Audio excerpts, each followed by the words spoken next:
Pemirsa, 24 jenazah korban banjir bandang Sumatera Barat dimakamkan secara massal. Jenazah dimakamkan lantaran sebelum ada sampel DNA yang cocok antara antemortem dan postmortem.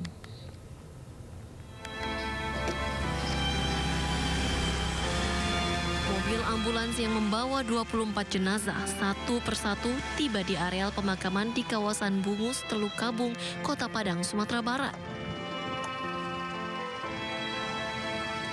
24 jenazah korban banjir bandang ini sebelumnya diberangkatkan dari Rumah Sakit Bayangkara Padang. Selanjutnya jenazah dimakamkan secara massal dengan nisan yang berbeda. Masing-masing nisan diberi tanda atau kode jenazah sesuai DNA-nya. Sehingga jika nantinya ditemukan DNA yang cocok, maka keluarga dapat mengetahui. Ya, karena mengingat kan ini jumlahnya kan 24 orang ya. Kemudian juga kita kalau menunggu ya itu nanti akan lebih tidak baik ya untuk si jenazah sendiri, begitu juga untuk kita kan nanti ada virusnya juga kan gitu. Karena sudah lama lebih dari 10 hari gitu. Begini berair ya. Sebelumnya, jenazah korban dilepas dari Rumah Sakit Bayangkara Padang bersama aparat pemerintahan setempat. Jenazah juga sempat disolatkan di Masjid Raya Sumatera Barat. Dari Padang, Sumatera Barat, Budi Sunandar, iNews melaporkan. Pemirsa, Menteri Sekretaris Negara Prasetyo Hadi mengunjungi Pangkalan Udara Halim Perdana Kusuma untuk meninjau langsung posko utama pengiriman bantuan logistik bagi korban bencana banjir di Sumatera. Prasetyo memastikan ketersediaan logistik bagi wilayah yang terdampak agar tetap terjaga serta meminta setiap permintaan darurat dari lapangan dipenuhi secepat mungkin. Selain mengecek stok logistik, Mensesnek memastikan jalur komunikasi antara posko pusat dan daerah berjalan lancar agar tidak ada keterlambatan distribusi. Usai menuntaskan pengecekan, Prasetyo Hadi langsung bertolak menuju Sumatera Utara untuk melihat langsung kondisi terkini masyarakat terdampak bencana. Tinjauan ke lapangan ini menjadi bagian dari upaya pemerintah memastikan percepatan penanganan bencana benar-benar terlaksana secara konkret di lapangan.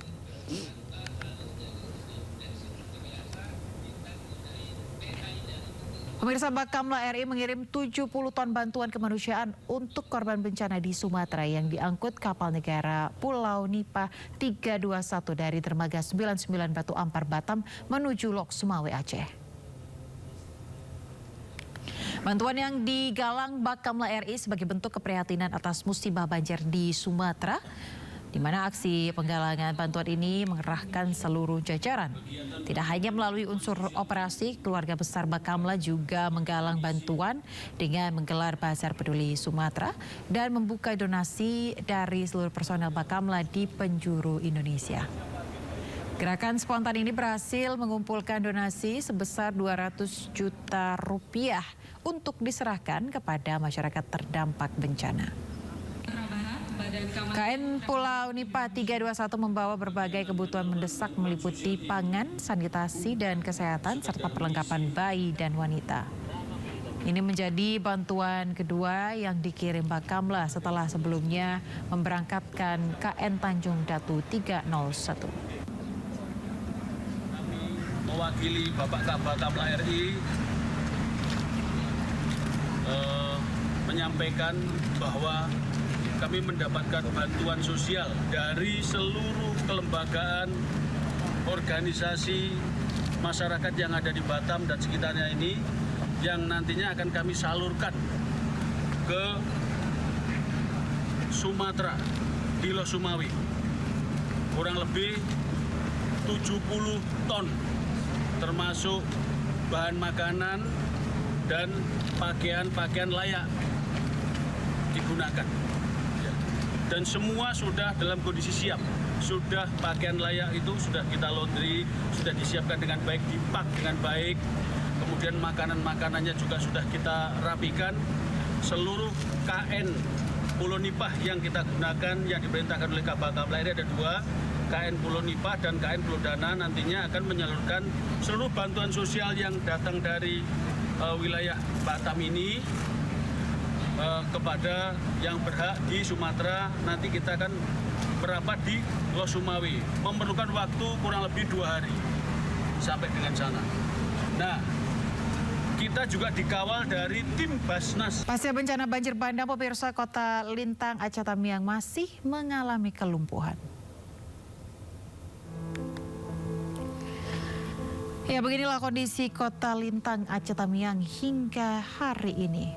Terlihat sejumlah mobil kendaraan terbalik dan terendam lumpur akibat banjir bandang. Tak hanya itu, bangunan-bangunan juga mengalami kerusakan parah. Bahkan tak sedikit yang sudah rata dengan tanah. Jalanan penuh lumpur, beberapa warga dan tim SAR masih berada di lokasi untuk mencari korban hilang serta membersihkan sisa lumpur yang masih banyak.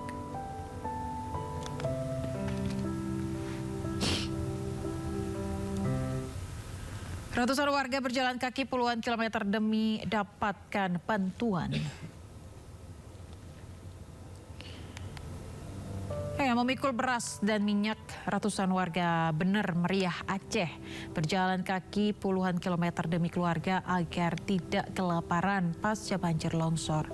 Warga Aceh Tengah tak bisa hanya menunggu saja di pengungsian karena distribusi bantuan masih terkendala akses tanah longsor yang memutus jalur pengiriman bantuan. Masih banyak daerah terisolir dan kekurangan bantuan membuat ratusan warga beramai-ramai berjalan kaki untuk mendapatkan bantuan pangan, bantuan obat-obatan dan pakaian. Tak sedikit pengungsi merupakan lansia yang masih sangat membutuhkan bantuan makanan, minuman, obat-obatan, pakaian hingga peralatan mandi.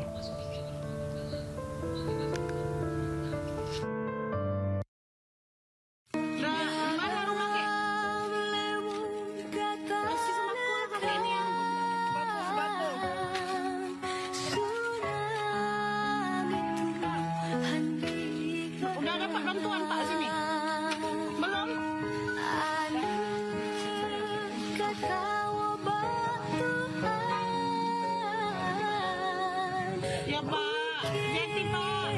Iya. Jembatan yang menghubungkan Aceh dan Medan di Merdu, Kabupaten Pidijaya, Aceh telah tersambung. Jembatan tersebut dipastikan segera bisa dilalui oleh masyarakat. Sejumlah alat berat dikerahkan untuk mempercepat pembangunan kembali jembatan di Merdu.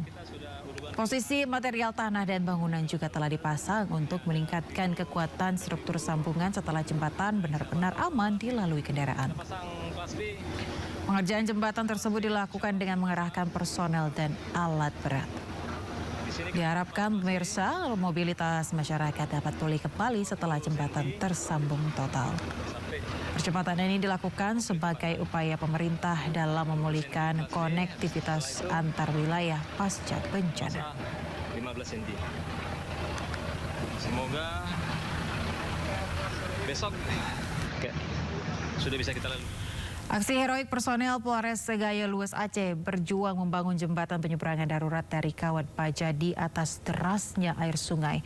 Upaya itu dilakukan untuk menyeberangkan warga yang terisolir akibat akses jalan terputus diterjang banjir bandang dan tanah longsor.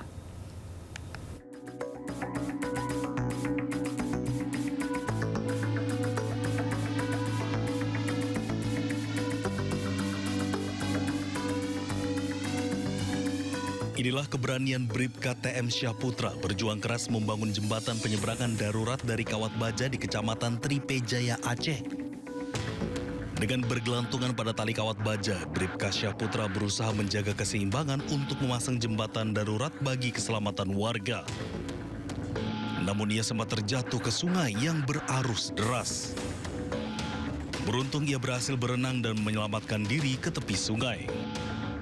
Personil Polres Gaya Lues, Bribka TM Syahputra membantu masyarakat membuat tali sling untuk menyeberangkan masyarakat yang sakit di 6 desa yang terisolir. Pada saat melakukan penyeberangan, tali sling putus sehingga Bribka TM Syahputra hanyut. Alhamdulillah adanya masyarakat di lokasi membantu mengevakuasi sehingga yang bersangkutan selamat.